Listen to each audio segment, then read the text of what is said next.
د لوی اختر یعنی د ذیالحج د میاشتې له ښکاره کېدو سره د کال تر ټولو بهترینه 10 ورځې په تاسې باندې راغلي دي.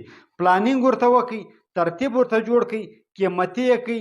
حضرت ابن عباس رضی الله تعالی عنه فرمایي د الله رسول صلی الله علیه وسلم وفرمایل کم سړي که په دا 10 ورځې کې یوه روزه ونیوله الله رب العزت د یو کال د روزو ثواب ورکوي. اور کم سړي چې په دغو 10 ورځو کې شب بیداري وکړه یعنی یوه شپه یې رڼه کړه، په شپه کې د الله عبادت وکړو ګویا دا سړي په شب قدر کې د الله عبادت وکړو. نو دغه 10 ورځې دي قیمتي یې کوي.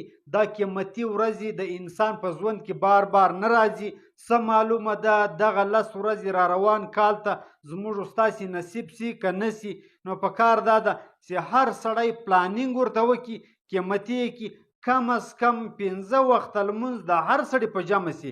او د شب بیداري دپاره یو کم سړی چې د ماخوستن لمونځ او د سهار لمونځ په جمع سره وکړي دا هم په شب بیدارانو کې راځي. یعنی دا سړي لکه ټوله شپه د الله رب العزت عبادت وکړو. نو په کار دا ده پلانینګ ورته وکړئ، قیمتي یې کړئ تاکې دا 10 ورځې ستاسې دپاره صدقه جاریه جوړې شي.